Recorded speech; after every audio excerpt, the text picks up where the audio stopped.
Bismillahirrahmanirrahim. Assalamualaikum warahmatullahi wabarakatuh. Kami dari kumpulan 5 akan membentangkan ayat 27 hingga 31 surah At-Taubah. Dan ahli kumpulan kami terdiri daripada 4 orang, iaitu Nur Afifah binti Muhammad Asri, Nur Syida binti Muhammad Yusof, Nur Fatin Adriana binti Kamarul Zaman dan Sharifah Nur Atira binti Syekh Agil. Ayat yang ke-29 perkataan ada ialah amihim. Ami diletakkan mudhof, manakala him tu menetapkan mudhof ilai. Sebab apa saya letak ami mudhof? Sebab mudhof ni dia mesti tiada alif lam. Sebab itulah saya letak ami mudhof, sebab dia tak ada alif lam. Manakala saya letak mudhof ilai him, sebab him tu mendudukan domain muntasir. Sebab hum lah. Sebab domain muntasir ni banyak jenis lah. Contohnya domain muntasir hu humahum, ha humahuna, ka kumakun, ki kumakuna, ya yana. Hum tu mendudukan domain muntasir. Sebab tu saya letak ialah mudhof ilai. Ayat yang ke-29 perkataan dia ialah dinal al-haqqi. Dinal diletak mudhof, al-haqqi seletak mudhof ilai. Macam mana saya letak din ni diletak mudhof? Sebab di awal perkataan dia tak ada alif lam. Mudhof ni mesti tak ada alif lam. Sebab tu saya letak din tu letak mudhof, manakala al-haqqi saya letak mudhof ilai sebab di hadapan ayat dia ada alif lam. Mudhof ilai yang wajib ada alif lam di awal perkataan. Sebab itulah saya letak al-haqqi tu mudhof ilai ada alif lam. Ayat yang ke-28 perkataan dia ialah fazlihu. Fazli saya letak mudhof, hu tu saya letak mudhof ilai. Sebab apa saya letak fazli mudhof? Sebab di awal perkataan dia tiada alif lam. Mudhof ni mesti, perkataan dia mesti tiada alif lam. Hu saya letak mudhof ilai sebab dia menjaga domain muntasir. Sebab itulah saya letak mudhof ilai, sebab dia ada hu, huma, hu, huwa. Huwa tu menjaga domain muntasir lah. Ayat yang ke-29 perkataan dia ialah haramawa. Harama saya letak mudhof. Allah saya letak mudhof ilai. Sebab apa saya letak harama mudhof? Sebab di awal perkataan dia tiada alif lam. Mudhof ni mesti, perkataan dia mesti tiada alif lam lah. Sebab tu saya letak mudhof ilai sebab tiada alif lam. Allah saya letak mudhof ilai sebab dia ada alif lam. Mudhof ilai ni wajib ada alif lam di awal perkataan. Sebab tu saya letak Allah di mudhof ilai. Ayat yang ke-31 perkataan dia ialah ahbaruhum. Ahbaru saya letak mudhof, hum tu saya letak mudhof ilai. Sebab apa saya letak ahbaru mudhof? Sebab di awal perkataan dia tiada alif lam. Mudhof ni mestilah tiada alif lam lah, wajib tiada alif lam. Hum tu saya letak mudhof ilai sebab hum tu menjaga domain muntasir. Sebab tu saya letak mudhof ilai. Ayat yang ke-31 perkataan dia ialah dunillahi. Duni saya letak mudhof, Allah saya letak mudhof ilai. Sebab apa saya letak duni mudhof? Sebab awal perkataan dia tiada alif lam. Mudhof ni wajib lah tiada alif lam. Allah saya letak mudhof ilai sebab dia ada alif lam di awal perkataan. Sebab itulah saya letak mudhof. Seterusnya ialah tajuk huruf jar wa isim majrur. Ayat yang ke-29 perkataan dia ialah bil yaumin. Ba seletak huruf jar. Manakala al yaumi seletak isim majrur. Sebab apa saya letak ba huruf jar? Sebab ba itu menunjukkan huruf jar. Contoh-contoh huruf jar ialah min, ila, an, ala, fi, ba, kali. Ba tu menunjukkan huruf jar lah. Al-yaumi seletak isim majrur sebab al-yaumi itu menunjukkan isim. Selepas huruf jar mesti isim. Al-yaumi itu isim lah. Al-yaumi itu menunjukkan mufrad. Satu. Mufrad huruf terakhir haruslah berbaris bawah. Mim tu. Mi tu berbaris bawah kan. Sebab tu dah menjadikan mufrad satu. Seterusnya ialah ayat yang ke-30. Perkataan adat ialah biafwaihim. Okey, ba seletakkan hujah, afwaihim seletakkan isim majrur. Okey, sebab apa seletak berhujah? Sebab ba tu menunjukkan hujah. Macam tadi saya cakap lah sebelum ayat yang ke-29 tu. Okey, afwaihim seletakkan isim majrur sebab afwaihim tu menunjukkan isim. Okey, selepas hujah mesti isim. Okey, afwauhum tu dah menunjukkan isim. Okey, afwauhim tu menunjukkan asma al-ramsah. Ayat yang ke-29 perkataan ada ialah ayati. Ain seletakkan hujah, yati seletakkan isim majrur. Ain seletakkan hujah sebab an tu menunjukkan hujah. Macam saya sebut contoh-contoh hujah lah. Yati seletakkan isim majrur sebab yati tu menunjukkan isim. Selepas hujah mesti isim. Yati tu ialah mufrad. Mufrad tu satu. Okey, mufrad mestilah huruf ta'rif lah berbaris bawah. Tengok dai di hujung ayat. Dai tu berbaris bawah kan? Menunjukkan mufrad satu. Mufrad tu haruslah berbaris bawah. Seterusnya ayat yang ke-29 perkataan dia adalah billahi. Ba seletakkan hujah, Allahi seletakkan isim majrur. Ba seletakkan hujah sebab ba tu menunjukkan hujah. Manakala Allahi seletakkan isim majrur sebab Allah itu menunjukkan isim. Selepas hujah mesti isim. Okey, Allah itu ialah mufrad satu. Mufrad huruf ta'rif haruslah berbaris bawah. Okey, kita tengok Allah ha. Ha tu berbaris bawah kan? Ha tu berbaris bawah menunjukkan mufrad lah satu. Sebab itulah saya letakkan isim majrur. Ayat yang ke-31 perkataan ada ialah miduni. Mi saya letakkan hujah, manakala duni saya letakkan isim majrur. Sebab apa saya letak mi hujah? Sebab mi tu ialah huruf jar. Mi tu diletakkan hujah lah. Okey, isim majrur saya letakkan duni sebab duni tu menunjukkan isim. Selepas hujah mesti isim. Okey, duni tu ialah mufrad satu. Mufrad wajib huruf ta'rif haruslah berbaris bawah. Okey, kita tengok nun. Nun tu kan berbaris bawah kan? Itulah menunjukkan mufrad. Sebab itulah saya letakkan isim majrur. Okey. Ayat yang ke-31 perkataan ada ialah yusrikuna. Yusrikuna. Fi'il dia ialah fi'il mudhari'. Domain dia ialah hum. Huruf asal dia ialah saruka. Okey, sebab apa saya letak fi'il mudhari' yusrikuna? Sebab di awal perkataan dia ada ya pertambahan dia, manakala di hujung ayat pertambahan dia adalah waw nun. Okey, manakala domain saya letak hum sebab dia menunjukkan ramai lelaki. Sebab apa menunjukkan ramai lelaki hum tu? Sebab di hujung ayat dia ada waw nun, manakala di hadapan ayat ada ya. Sebab itulah menunjukkan hum, ramai lelaki. Okey, kata asal dia adalah saroka. Ayat yang ke-29 perkataan dia ialah yadinuna. Okey, yadinuna fi'il dia ialah fi'il mudhari'.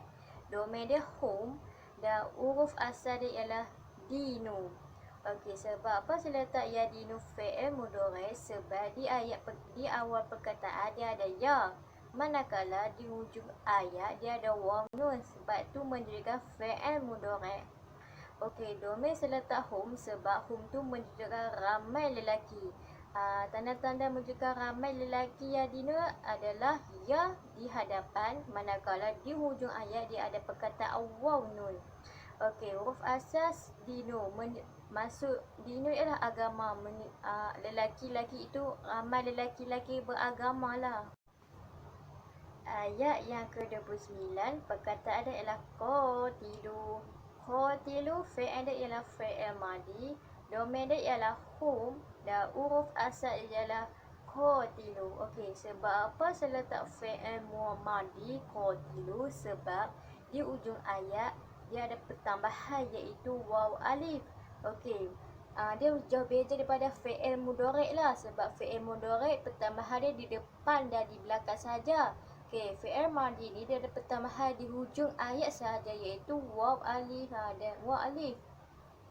Okey, domain dia ialah hum sebab qatilu tu menunjukkan lelaki ramai lah, sebab dia ada pertambahan di hujung sebab ada waw alif, sebab tu menunjukkan lelaki ramai.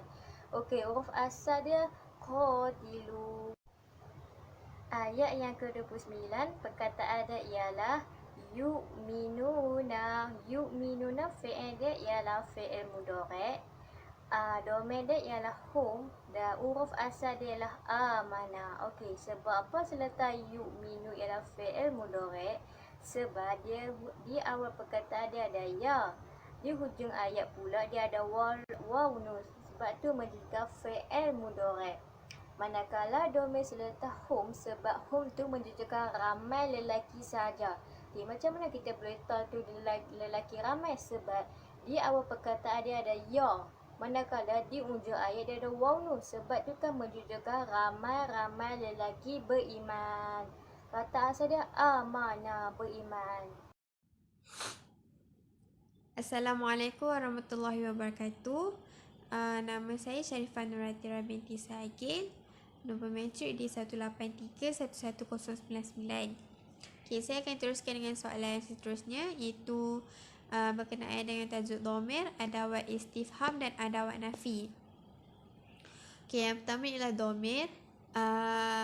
Fi'il fi'il ialah dhamir berada dalam fi'il. Okey, contoh yang jawapan yang saya berikan ialah yaqrabu. Yaqrabu berasal daripada perkataan qarib. Domainnya adalah antum dan fi'ilnya adalah fi'il amar.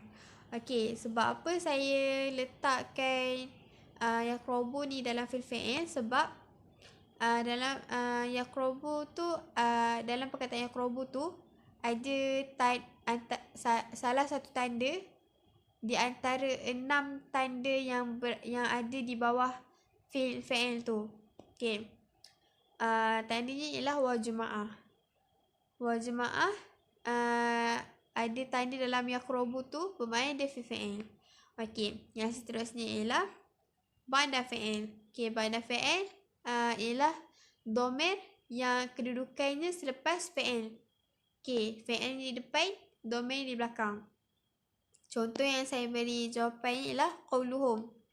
Qauluhum ialah berasal pada perkataan qala yang bercantum dengan dhamir, iaitu hum. Okey, qala ialah fi'il, hum ialah dhamir. Qauluhum jadilah ba'da fi'il. Okey. Seterusnya ialah ba'da isim. Dhamir kedudukannya selepas isim. Okey. Dhamir kedudukan dia selepas isim ni, contoh jawapan yang saya berikan ialah rasuluhu. Okey, kenapa? Sebab rasuluhu ni adalah daripada ar-rasul, perkataan asal ar-rasul yang ada alif lam, dan jika bercantum dengan dhamir huwa, dia akan menjadi rasuluhu, buang alif lam tu jadi rasuluhu. Rasul isim, ar-rasul isim bercantum dengan dhamir huwa, jadi rasuluhu. Itu adalah contoh ba'da isim. Sebab dhamir dia ada di belakang isim. Rasul itu adalah isim, hu tu adalah dhamir. Jadi rasuluhu. Okey. Yang seterusnya adalah adawat istifham. Okey, adawat istifham ini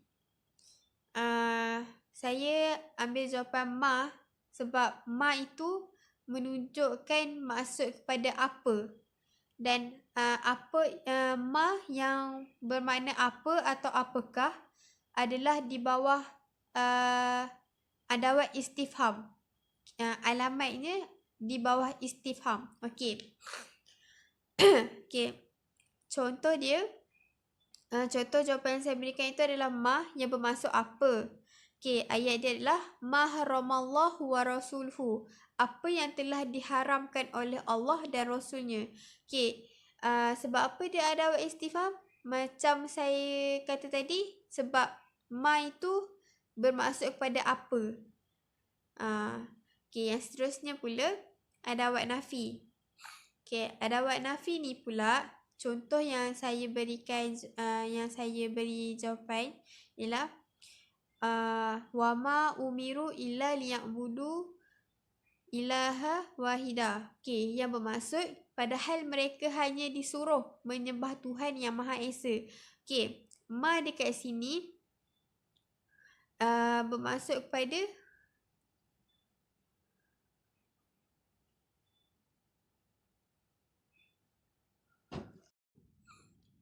soalan yang seterusnya adalah adawat istifham. Okey, contoh jawapan yang saya berikan ialah ma yang menunjukkan kepada apa. Okey, ayatnya ma haramallahu wa rasuluhu yang bermaksud apa yang telah diharamkan oleh Allah dan Rasulnya. Okey, ma yang menunjukkan kepada apa ni bermaksud apa, menunjukkan ia adalah alamat adawat istifham. Okey, iaitu asma istifham. Okey, adawat istifham ni ada dua, huruf istifham dengan asma istifham. Okey, yang saya beri ni adalah asma istifham. Okey, yang seterusnya pula adawat nafi. Jawapan yang saya berikan ialah wama umiru illa liya'budu ilaha wahida, yang bermaksud padahal mereka hanya disuruh menyembah Tuhan yang Maha Esa. Okey, bermaksud kat sini ma tu menunjukkan kepada tidak. Yang padahal mereka hanya disuruh menyembah Tuhan yang Maha Esa. Maksudnya mereka itu hanya disuruh satu Tuhan sahaja, tidak kepada Tuhan yang lain. Maksudnya tiada Tuhan selain darinya. Okey, itu adalah adawat nafi. Okey, sekian, terima kasih. Okay, bismillahirrahmanirrahim. Nama saya Nashidah binti Muhammad Yusof, nombor kad matrik D183-111-63. Okey, saya mengambil bahagian kefahaman ayat. Okey, poin yang saya akan sentuh yang pertama ialah ayat ini merupakan ayat madaniyah ataupun makiyah. Yang kedua ialah asbab nuzul ayat. Dan yang ketiga adalah pengajaran ayat. Okey, kita pergi kepada poin yang pertama iaitu ayat ini merupakan ayat madaniyah ataupun ayat makiyah. Okey, dalam surah At-Taubah ini, okey, ayat dia merupakan ayat madaniyah.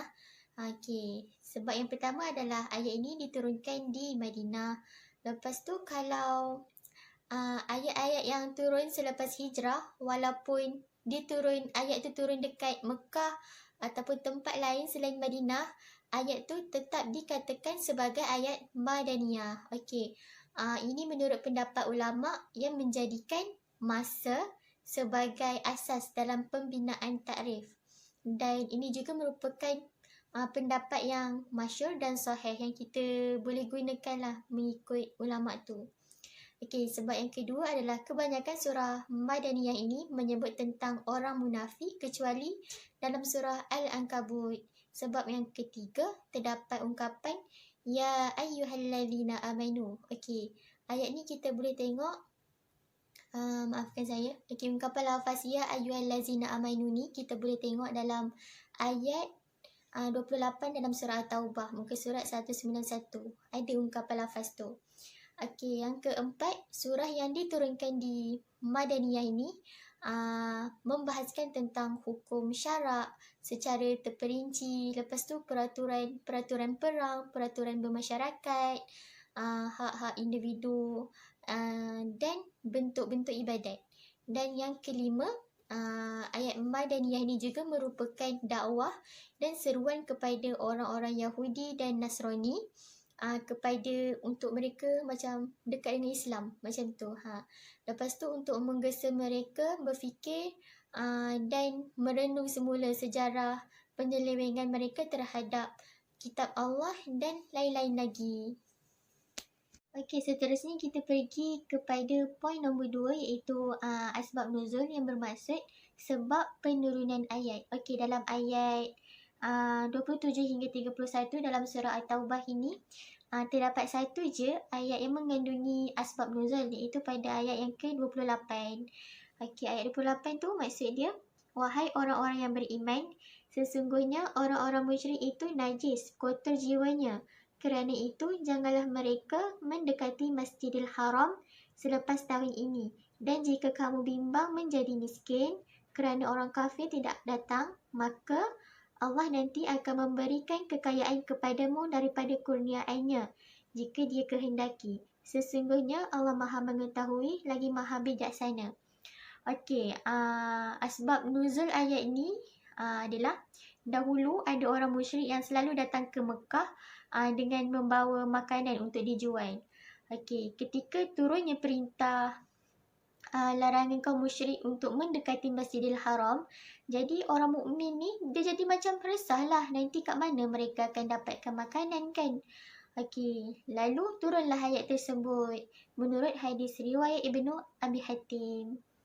Okey, seterusnya kita pergi kepada poin yang ketiga iaitu pengajaran ayat. Okey, daripada ayat 27 hingga ke 31 terdapat beberapa pengajaran yang saya perolehi. Yang pertama ialah kita wajib untuk mengesahkan Allah dan kita tak boleh untuk menyekutukan Allah.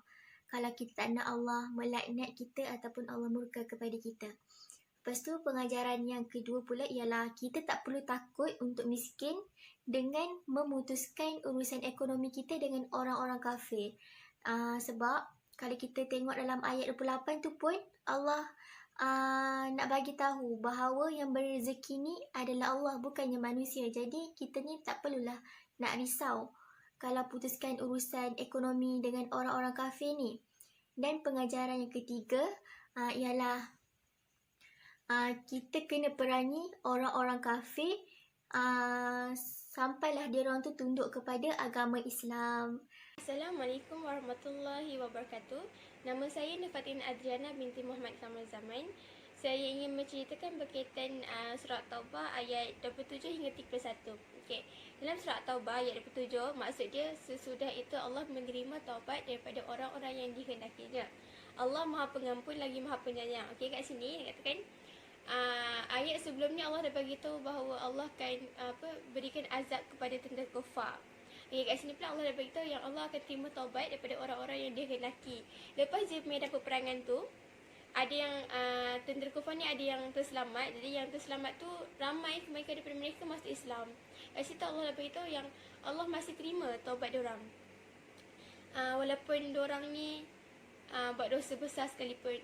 Dekat sini kenapa Allah terima taubat diorang? Sebabkan Allah Maha Pengampun lagi Maha Penyayang. Iaitu Ghafurur Rahim. Okey, kat sini kenapa Allah Maha Pengampun? Sebabkan Allah Maha Penyayang. Macam penyayang ni, kalau kita sayangkan seseorang tu, kita sanggup memaafkan dia kan. Sama macam seorang mak sanggup memaafkan seorang anak sebabkan sayang kepada anaknya. Sama seperti Allah, tapi sayang Allah kepada hamba-Nya lagi besar daripada sayang seseorang makhluk kepada makhluknya. Pada pelapan surat Taubah ni, maksudnya, hai orang-orang yang beriman, sesungguhnya orang-orang musyrik itu najis, maka janganlah mereka mendekati Masjidil Haram sesudah tahun ini. Dan jika kamu khawatir menjadi miskin, maka Allah akan memberikanmu kekayaan dari kurnia-Nya. Sesungguhnya Allah Maha mengetahui lagi Maha bijaksana. Okey, kat sini nak kata pertama sekali, hai orang beriman, sesungguhnya orang musyrik itu najis. Yang ni Allah nak bagi tahu bahawa bukan najis daripada luaran tapi dalaman. Sebab tu orang kafir dia boleh masuk masjid. Sebabkan dari peristiwa Nabi Muhammad, bila orang utusan daripada orang kafir nak jumpa Nabi Muhammad, dia orang akan berjumpa dalam masjid. Yang kemudian maka janganlah mereka mendekati Masjidil Haram sesudah tahun ini. Okey, kat sini nak katakan ayat ni diturunkan pada 9 Hijrah. Waktu tu Rasulullah meminta Ali untuk menemani Abu Bakar nak bagi tahu semua yang kata orang musyrik ni sesudah tahun ni diorang tak boleh lagi nak pergi haji, tak boleh lagi nak wakaf dekat Baitullah dengan telanjang. Sebab tu lah Allah dah sempurnakan agamanya dan menetapkan hal ini sebagai syariatnya. Kemudian dan jika kamu khawatir menjadi miskin, Allah akan memberikanmu kekayaan. Yang ni ayat sebelumnya ada yang mengatakan Allah suruh putuskan hubungan dengan orang kafir kan. Lepas tu ada orang bagi tahu bahawa kita tak patut putuskan hubungan orang kafir sebab mungkin ekonomi kita macam tergugat kan, sebabkan orang bergantung pada perdagangan orang kafir kan. Jadi kat sini Allah bagi tahu jangan khawatir, jangan risau miskin sebabkan Allah akan bagi Allah akan beri keperluan. Sebabkan apa? Sebab Allah Maha mengetahui lagi Maha bijaksana. Kat sini Allah dah tahu memang akan ada putus hubungan dan akan ada berlaku putus keperluan, tapi Allah Maha bijaksana. Allah akan bagi keperluan kepada kita daripada kurnia dia sendiri. Surah At-Taubah ayat 29 ni maksud dia, perangilah orang-orang yang tidak beriman kepada Allah dan tidak perlu pada hari kemudian. Mereka tidak mengharamkan apa yang diharamkan oleh Allah dan Rasul dan tidak beragama dengan agama yang benar, yakni agama Allah, iaitu orang yang diberikan kitab kepada mereka sampai mereka membayar jizyah dengan penuh dan akan mereka dalam keadaan tunduk. Okay, kat sini nak katakan Allah suruh perangi orang yang tidak mengamalkan tauhid sebab mereka diorang tak beriman dengan Allah. Mereka tidak mengamalkan fahaman tauhid. Yang kedua, mereka tidak beriman dengan akhirat. Mereka tidak percaya yang mereka akan dibangkitkan dan mereka akan terima balasan yang setimpal dengan apa yang diorang lakukan. Yang ketiga, mereka tidak mengharamkan apa yang telah diharamkan. Yang keempat, diorang tidak agama Islam walaupun telah diajak banyak kali. Diorang telah diberi peluang untuk masuk Islam, tapi diorang still tak boleh terima. Kat sini Allah suruh perangi diorang lah. Lepas tu yang seterusnya yang berkaitan jizyah. Jizyah ni adalah cukai yang dikenakan kepada mereka. Kerana kan mereka ni tak masuk Islam. Sebab kalau masuk Islam kena ucap syahadah. Tapi diorang tak nak masuk Islam. Jadi diorang kena cukai sebabkan mereka dalam jajahan negara Islam kan. Sebabkan diorang bukan orang Islam, diorang tak dapatlah kelebihan macam mana orang Islam dapat. Jadi diorang kena bayar cukai. Lepas tu buat muslimin ni diorang boleh lakukan macam tu je sebabkan diorang dah diberi peluang untuk berfikir untuk masuk Islam. Diorang telah diajak macam tu, tapi diorang still tolak agama Islam, still nak tetap dengan agama diorang. Jadi diorang kena cukai, kena bayar. Lepas tu bayaran yang dikenakan tidaklah banyak, iaitu 1 dinar setiap orang.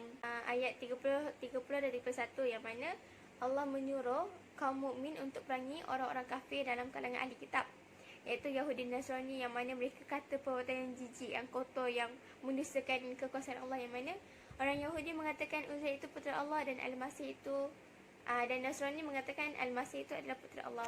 Yang ini berlaku sebabkan waktu tu Allah bagi kuasa kepada raja-raja untuk mengalahkan Bani Israel, menghancurkan orang, untuk menguasai Bani Israel. Lepas tu waktu tu kaum Amalika mengalahkan kaum Bani Israel, membunuh ulama' diorang. Lepas tu tahan pemimpin diorang.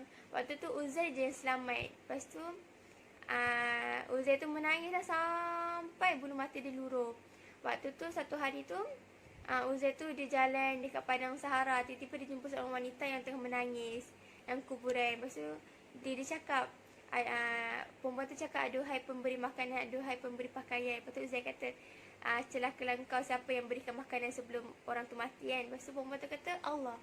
Lepas tu dia kata, sesungguhnya Allah itu maha hidup dan tidak mati. Lepas tu wanita tu cakap, kalau macam tu kenapa engkau menangisi kan ulama'-ulama' yang terdahulu. Sebab kan Uzair tu menangis kan sebabkan ulama' dia mati, pemimpin diorang kena tahan. Lepas tu Uzair tu terdiam. Lepas tu perempuan tu cakap, pergilah ke sungai Anu, lalu mandilah padanya dan solatlah 2 rakaat. Lepas tu dia kata akan jumpa seorang lelaki tua ni. Dia kata, kamu makanlah apa yang dia beri. Waktu tu dia pergi sana dan dia jumpa seorang lelaki tua. Lelaki tua tu dia masukkan bara api dalam yang besar sebanyak 3 kali dalam mulut Uzair. Lepas tu dia kata bukalah mata. Waktu tu Uzair tu pun buka mata.